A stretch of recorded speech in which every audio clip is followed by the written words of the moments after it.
Ya está. Ahora sí. Muy buenas tardes, señorita Natalia. El día de hoy quiero hacerle una entrevista acerca de su trabajo y el proyecto Perra Habla. Y para ello quería preguntarle cuál considera que fue el motor de impulso para realizar el proyecto Perra Habla. Creo que básicamente hubo dos motores principales, ¿no? Porque siempre que uno hace un trabajo se involucran muchas capas, muchos niveles, ¿no? Pero creo que si tuviera que resumir en dos principales, uno sería toda la admiración que tenía yo hacia los afiches chicha por su economía en material y su alto impacto, ¿no? Así como su estudiada red de distribución, ¿no? En qué lugares se tenían que pegar los afiches para que tengan el máximo de visibilidad. Entonces ahí había una tradición, un conocimiento comunicacional y de gran impacto y con una sensibilidad hacia la tipografía y el color como muy impactantes y creo que muy importantes, ¿no? Y por otro lado, como cualquier niña, adolescente o mujer de este país, yo había vivido toda la vida la violencia callejera, la violencia sexual, la violencia económica, la violencia psicológica, ¿no? Pero ahora era principalmente, digamos, enfocarlo, digamos, la frase principal iba orientada al acoso callejero en términos de toda esta especie de responsabilidad que se le intenta dar a las niñas, adolescentes o mujeres sobre los insultos o las violencias que sufren, ¿no? Desviando la atención de los verdaderos artífices de estas violencias y de que como sociedad nos la pasamos justificando esas violencias y culpando a las víctimas de la violencia que reciben, ¿no? Entonces yo, como tantas, lo que intenté fue descontextualizar esas frases que te podían decir en la calle o que podían comentar, digamos, muchas veces las personas identificadas como hombres, ¿no? Con respecto a las mujeres, con el afán de irnos domesticando, ¿no? O sea, de que nuestro proyecto vital esté enmarcado en una concepción de feminidad, en una concepción de que es funcional, ¿no? A patriarcado, ¿no? Claro. Como segunda pregunta tenemos, ¿cuál fue el impacto y los alcances logrados con Perra Habla? Digamos, yo lo planteé y después me asocié con Sandro Venturo y formamos el colectivo La Perrera, pero yo llegué a él porque yo quería, digamos, su experiencia como sociólogo, ¿no? Y comunicador, y lo que yo quería era generar una pregunta abierta, ¿no? Por eso los espacios tradicionales del arte me parecían como muy limitados. Eh, Siempre me ha interesado, digamos, en mi trabajo artístico y activista, la posibilidad de dialogar, de conversar con gente que no necesariamente está en tu círculo más cercano, ¿no? Y tener una conversación con personas y pensamientos mucho más diversos, ¿no? De distintas realidades, de distintas miradas, distintas tradiciones, enfoques, ¿no? Entonces, claro, era como la calle es un espacio, ¿no? De encuentro, o debería ser sobre todo un espacio de encuentro público, ¿no? Político, de gente diferente, ¿no? Entonces, para mí era fundamental hacer esta pregunta, ¿no? Que no estaba hecha en términos de pregunta, ¿no? Porque cuando hacemos las preguntas o las aseveraciones clásicas, ¿no? Como alto a la violencia, ¿no? A las drogas o cosas así, ¿no? En realidad entra por un oído y sale por el otro, ¿no? O sea, tenemos que buscar estrategias que nos hagan pensar en nuestras propias contradicciones entre lo que pensamos y lo que hacemos realmente, ¿no? Eso es ahí donde me interesa, digamos, trabajar, ¿no? A partir de esos discursos que en lo políticamente correcto funcionan, pero en la vida cotidiana no, ¿no? Entonces, a mí me interesa, digamos, la pregunta era una pregunta un poquito abierta en términos del espacio de la calle. A mí me interesaba que hice como 3.000 afiches que los pegué en todo Lima, ¿no? Y esa pregunta tuvo una respuesta importante a través del correo electrónico, porque el afiche tenía un correo electrónico, entonces era importante las dos calles, ¿no? La calle física y la calle virtual, que empezabas a darse con cada vez más fuerza, ¿no? Desde el año 99, más o menos, ¿no? Un poquito antes, pero digamos, ha ido increciendo de una manera, pues, que ahora vemos que es para algunos lo virtual hasta más importante que lo físico, ¿no? Pero en ese momento recién estaba empezando y nos pareció como muy importante el poder hacer dialogar, ¿no? Y tener alguna manera de recibir también opiniones, ¿no? Entonces, por eso hubo un correo electrónico que se llenó, a pesar de que en esa época no mucha gente tenía correo electrónico, pero recibimos como 200 respuestas en una semana, o sea, fue así como de todo tipo, respuestas que preguntaban qué es esto, ¿no? Gente que decía, sí, ninguna mujer se salva, todas son unas perras, ¿no? Este, gente que decía, esto es una veterinaria, ¿no? No sé, o sea, fue gente que hacía chistes machistas, pero lo interesante fue que a partir de una denuncia de una congresista de la Comisión de Mujer del Congreso, acordémonos que estábamos en la dictadura de Fujimori y estaban intervenidos los medios de comunicación, entonces había un control no total, pero bastante amplio sobre lo que aparecía también en los medios, ¿no? Como información, como contenido, ¿no? Eh, no había redes sociales, era otra época, ¿no? Entonces, y había un sector de unas ONG feministas que estaban apoyando a Fujimori en cuestiones de eventos internacionales, de convenios, ¿no? Entonces hubo una reacción hacia los afiches diciendo, primero, que quiénes son estos machistas que han hecho esta campaña, ¿no? Y por otro lado, una reacción de un cierto sector de los feminismos que decían, esta no es una buena manera de promover el feminismo, ¿no? Esto tendría que hacerse de otra manera, ¿no? Entonces, para mí, para Perrera en general, era como muy sintomático, ¿no? Porque, por un lado, al pensar que podían ser unos neomachistas, ¿no? Los que estaban haciendo esto, se generaba un debate en la sociedad, ¿no? Porque es una estrategia que se llama exacerbar, ¿no? Las contradicciones, descontextualizar lo que cotidianamente escuchamos las mujeres, ¿no? Pero puesto en blanco y negro y fosforescente en la vía pública, nos parece o más gracioso o más violento, ¿no? Yo intenté darle una clave un poco irónica, ¿no? A los textos, para que hubiera algún ganchito que te pudiera llevar a ver que esto no era una aseveración, sino que era como que tenía un tono irónico, ¿no? Pero igual el hecho de que se pudiera entender como que era alguien que estaba diciendo que esas cosas eran así, nos parecía interesante porque es lo que pasa, ¿no? Entonces ponerlo, descontextualizarlo y ponerlo en blanco y negro es también una manera de mostrar el grado de violencia que tienen este tipo de frases, ¿no? Y de comportamientos contra nosotras. Entonces, bueno, no, contra nosotras en toda nuestra diversidad, ¿no? Porque también hacia las personas feminizadas, trans y de la diversidad sexual también, ¿no? La violencia es incluso mayor, ¿no?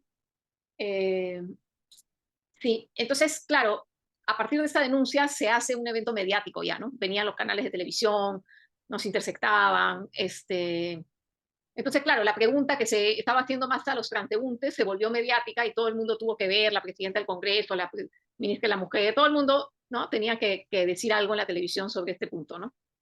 Y ese sector de feminismo que apoyaba al régimen de Fujimori también decía, esto no es una forma de hacer feminismo, ¿qué se creen, no? Y entre ellos hubo una alcaldesa, me parece que decidió hacer una denuncia ante la fiscalía, ¿no? Una denuncia de prevención del delito, ¿no? Por el pegado de afiches en la vía pública, ¿no? O sea, trataron de encontrar qué ángulo podían, por qué ángulo podían como reprimir este asunto, ¿no? Entonces fue bueno, interesante porque fueron críticos de arte, fueron artistas, fueron un montón de gente a declarar a la fiscalía. Felizmente yo había trabajado o sea, varios años en una ONG de defensa legal y felizmente, porque no tenía un real, además lo poco de plata que tenía me lo gasté haciendo los afiches, ¿no? Eh, y, digamos, logré tener defensa, ¿no? Gratuita. Y al final el fiscal estaba totalmente emocionado con la propuesta, tenía su postal de la perra ahí en su oficina. Sí, fue interesante, ¿no? Porque fue un fiscal abierto, ¿no? Y se archivó el caso, ¿no?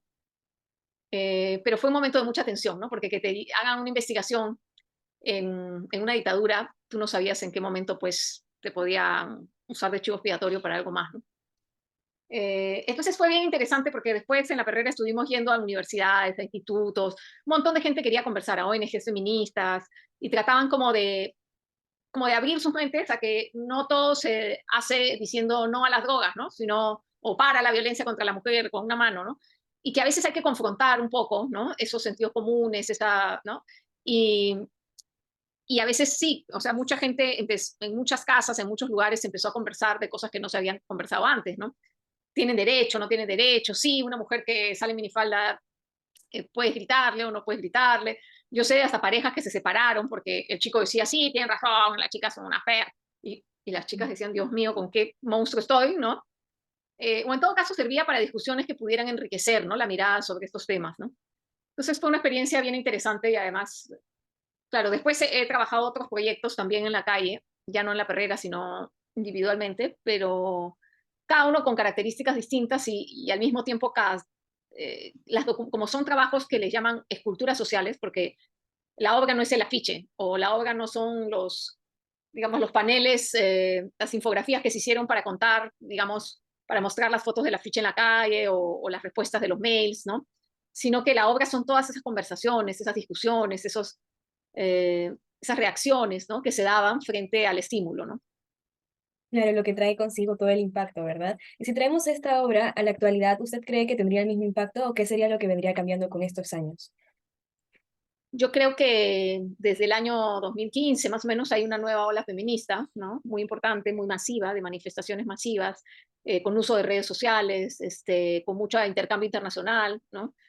Y cuando participé de la organización de la marcha Ni Una Menos, por ejemplo, ya era otro momento, había un montón de colectivas feministas de todo tipo, más organizaciones, mucho más conciencia feminista y antirracista en la sociedad en general, ¿no? Cuando esto sucedió en el 99, eran temas que, salvo las ONG feministas, eran temas que no se trataban mayormente, digamos, o solamente como una cosa un poquito más en términos del enfoque de género, digamos, en los convenios internacionales, en la ONU, en las cumbres de Beijing o de, ¿no? Del Cairo, pero no eran, digamos, no después de los 70 nos habíamos de nuevo un poco que adormecido frente al, digamos, al patriarcado más imperante, ¿no? Entonces, en ese sentido fue un trabajo que volvió un poquito a las calles, a los feminismos, ¿no?, que habían sido muy activos en los 70, parte de los 80, y que hacia el final de los 90, digamos, habían dejado un poco las calles, ¿no? Y esa comunicación más extensiva. eh, y entonces, claro, ahora sería mucho más difícil, o sea, quizás no tendría tanto impacto porque para la gente esas cosas ya no están bien, ¿no? O sea, han pasado mucha agua bajo el río, ¿no? Bajo el puente, como dicen. No solo ha habido ni una menos, sino que ha habido todo digamos, toda esta respuesta y tipificación del acoso callejero. Se ha tipificado también los feminicidios. Hay movimientos internacionales como el Me Too, como, ¿no?, el She for She, o sea, hay como videos, hay un montón de cosas que han ido llegando, paro internacional de mujeres. En general, ya estamos en una época donde hay machismo, digamos, hay violencia, pero ya no se puede decir tan abiertamente, ¿no? Las personas que salen diciendo cosas machistas en la televisión inmediatamente tienen un repudio público, ¿no? Entonces creo que es otro contexto, ¿no? Creo que ahora habría que ser más provocador todavía, ¿no? O sea, tendrías que agarrar un filo una cuchilla más filuda, ¿no? Porque hasta cierto punto Perrabla podría ser un poco ingenua, ¿no? Las frases eran como súper zanahorias, ¿no? Entonces, claro, creo que ya hay mucho menos de esa ingenuidad, ¿no?, en la sociedad peruana, ¿no? Pero a la vez ha habido frente al avance de los derechos, de la conciencia sobre las violencias a las que hemos ido naturalizando, tanto racista como clasista, como machista, ¿no? Creo que ha habido contra, digamos, una contrarreforma, vamos a decir, de grupos antiderechos, ¿no?, que tienen mucho dinero y organización y que han estado, pues, desde Con Mis Hijos No Te Metas, desde varios tipos de organizaciones, ahora están en el gobierno, ¿no?, desactivando todo lo que pueden de lo que se había avanzado. Entonces, toda esta gente antiderechos que necesita controlar a la gente para seguir extrayendo los recursos naturales y la fuerza de trabajo de este país con total impunidad, engañando a la gente con universidades Bamba. En fin, todas las mafias que podemos ver están campantes ahora, ¿no? Entonces, y usan la bandera del conservadurismo con mucha fuerza, ¿no? Entonces, claro, frente a esta avanzada, creo que habría que pensar otras estrategias, ¿no? Claro. Sí, y es que con el paso del tiempo debemos también irnos acoplando a lo que se ve, ¿no? Quizá promoverlo en los medios, más que todo ahora, los accesos a las redes, este tipo de promociones que también causan un impacto y tienen bastante respuesta por parte de jóvenes, adultos, ya que tienen como bastante expansión en todo lo que viene siendo esta virtualidad. Y bueno, yendo por otro lado, ya nuestra cuarta pregunta y última, quería preguntarle cuál considera que es la acción más urgente y primera para realizar lo que viene siendo este complejo proceso de construir una sociedad con mayor equidad y justicia entre géneros. Yo creo que digamos, un sistema estructural como este patriarcado colonial, capitalista, ¿no?, que ha dividido el trabajo entre productivo y reproductivo, dándole salario al productivo, que o casualidad lo llevan la batuta los hombres, ¿no? Y el reproductivo y todas las tareas de cuidado, todas las tareas domésticas que son asignadas a las mujeres con sueldos bajísimos o sin sueldo directamente, gratuitas, sin servicios, sin, digamos, infraestructura.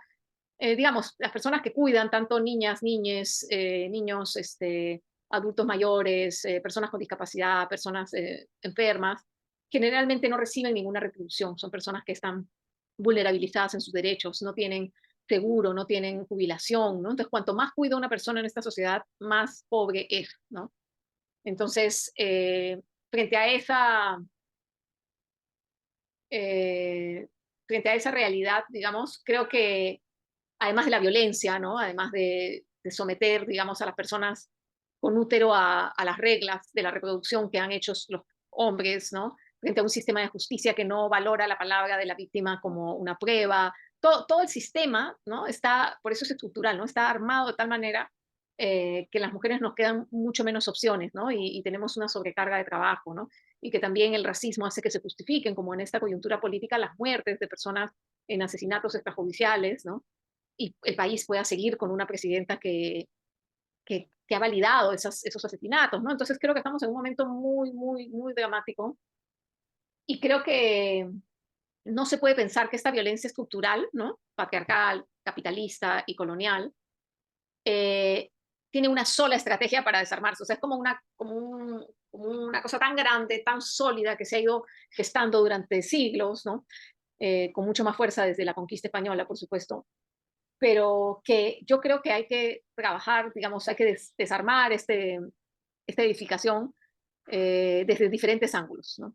Hay feministas que piensan que no hay que entrar al Estado, yo no pienso eso, yo pienso que aunque sean avances muy pequeñitos, desde el Ministerio de la Mujer se han hecho cosas, ¿no?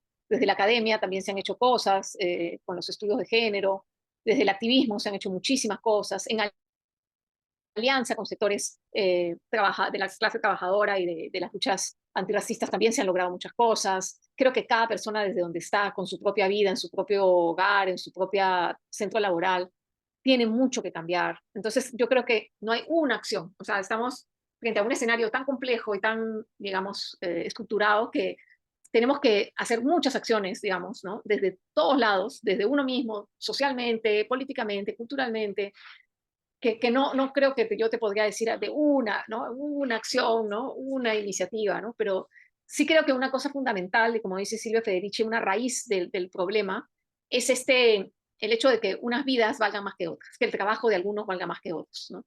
Y que la propiedad privada, y digamos, no es que esté en contra de la propiedad privada, pero sí la usura, ¿no? La usura del capital, ¿no? Que explota, que extrae, que está generando todo este desastre climático, ¿no? Y está destruyendo la vida humana y muchas otras vidas animales y vegetales en el planeta, ¿no? Eh, Creo que esta estructura es la que hay que cuestionar, por eso no se puede ser solo feminista, ¿no? Creo que si entendemos de dónde viene esta separación entre trabajo productivo y trabajo reproductivo, también vemos que hay digamos, lo que se busca es que haya trabajo gratuito, ¿no? Entonces, cuando hay trabajo gratuito, el capital o sea, se puede acumular más, porque si no valoramos las horas de quien cuida, le puedo pagar menos a la trabajadora o al trabajador porque solo estoy contando las horas que trabaja en mi fábrica o en mi oficina, ¿no? Y no todo lo que implica que esa persona pueda llegar vestida, bañada, comida, alimentada, criada, cuidada, ¿no? Hasta el día que entra a la oficina. Entonces hay todo un trabajo, ¿no? Y eso se exacerba, digamos, con un desprecio pues a la vida de las personas que no son de Lima o que no son blancas o que no son con plata, ¿no? Entonces todo eso justifica que hay derechos, justifica que hay personas, ese sistema, ¿no? Entonces no puede ser solo feminista porque te das cuenta que cuando se separó el trabajo productivo del reproductivo, la finalidad era la acumulación de capital. Y la acumulación de capital lo que necesita es extraer siempre más materia prima y siempre más trabajo gratuito o casi gratuito. Entonces no solo esclaviza a las mujeres, sino que esclaviza digamos, a todas las personas que pueden a través del consumismo excesivo, a través, ¿no? Eh, digamos, es complejo, ¿no? Pero si tú solo trabajas desde el lado del feminismo, lo que vas a conseguir es que las mismas mujeres de siempre, ¿no? Que tienen ya derechos porque tienen plata o porque son blancas o porque, ¿no? Sigan accediendo a esos pocos puestos que se abren para mujeres en el poder o en la empresa o en la economía o en la cultura. Entonces, por eso es que hay que cuestionar también la economía, la justicia, ¿no? El racismo, ¿no? El clasismo, porque si no entiendes que es un sistema integral, eh, lo único que puedes hacer es que se sienten a la mesa unas cuantas mujeres privilegiadas, ¿no? Y no todas las personas que necesitan, digamos, una vida digna en este país, ¿no? Entonces, sí, tu pregunta me es difícil contestarla, ¿no? Pero desde mi trabajo siempre estoy cuestionando, digamos, o sea, Mi área más de desarrollo tiene que ver con todas las concepciones sobre lo femenino, sobre el trabajo de cuidado, sobre las maternidades, sobre, en general, los derechos humanos, ¿no? Claro, ok. O sea, creo que el arte y la cultura en general, no solo un tipo de arte, sino las artes en general, tradicionales, no tradicionales, contemporáneas, antiguas, nuevas, de todo tipo de escénicas, musicales. Bueno, este país es de una riqueza cultural pues extraordinaria, ¿no? Creo que desde lo sensible, desde lo simbólico, tenemos una gran, digamos, creo que una gran oportunidad de transformar esos imaginarios, esos sentidos comunes, ¿no? Porque pueden cambiar las leyes, puede haber muchos reglamentos, puede haber todo, pero si las personas siguen pensando de maneras patriarcales, coloniales, racistas, ¿no? Clasistas, por más que la ley esté ahí, a la hora le sacamos la vuelta a la ley porque creemos que una mujer tiene que aguantar que el marido le pegue o le grite, ¿no? Entonces, por eso desde la cultura es que tenemos un rol fundamental, ¿no? Para, para cambiar esta sociedad, ¿no? Claro, y aquí también el rol que juega el arte en todo lo que viene siendo cambiar la conciencia que tienen algunas personas, ¿no? Este pensamiento que a veces está muy enmarcado y poco probable que pueda cambiar. Y bueno, eso sería todo, señorita Pero no hay Natalia. que perder las esperanzas, ha cambiado un montón, ha cambiado un montón. O Sí, sea, por yo supuesto. cuando estudiaba en el colegio no sabía que existía el clítoris. Hoy día hay 20 páginas en Instagram que te dicen todo sobre el clítoris. O sea, hoy día hay cosas importantísimas con las que yo no crecí, ¿no? O sea, Claro. sí se va avanzando, no hay que perder las esperanzas. Y mañana a la marcha. Sí, y también hay grupos, agrupaciones que más que todo no he visto en Perú, pero sí en México. Por ejemplo, hay un grupo que se llama Las Revoltosas y hacen teatro y hablan sobre el uso de métodos anticonceptivos, hablan sobre el aborto y si algo está prohibido y qué pastilla pueden tomar. Es bastante interesante el trabajo que están haciendo dentro del arte, ¿no? Que viene siendo el teatro en este caso. Y bueno, Sí, no, hay cosas increíbles, sí, sí. Y aquí en regiones, en otras regiones, hay cosas hermosas. Lo que pasa es que, claro, como el statu quo no le interesa mucho cambiar, pero nos vamos enterando y nos vamos conociendo y nos vamos conectando. O sea que eso es lo bonito, ¿no? Que también tú estés trabajando este tema porque después tu trabajo lo va a leer otra gente. Entonces ahí vamos creando un conocimiento que hace que cada mujer no tenga que descubrir la pólvora, sino que ya tengamos todo un acumulado de conocimiento, de prácticas, de experiencias, ¿no? Sobre los cuales seguir trabajando, ¿no? sí, uy, ya se nos está acabando un poco el tiempo de un momento por aquí. Ya. Y bueno, eso sería todo, creo. Muchas gracias por la entrevista. Me ha encantado conocer todo este trasfondo que tiene el proyecto Perra Habla. Lo voy a utilizar correctamente para poder seguir continuando con mi trabajo. Y pues eso sería todo por mi parte. Muchas gracias. Gracias a ti. Que salga muy bien tu Gracias. trabajo. Gracias.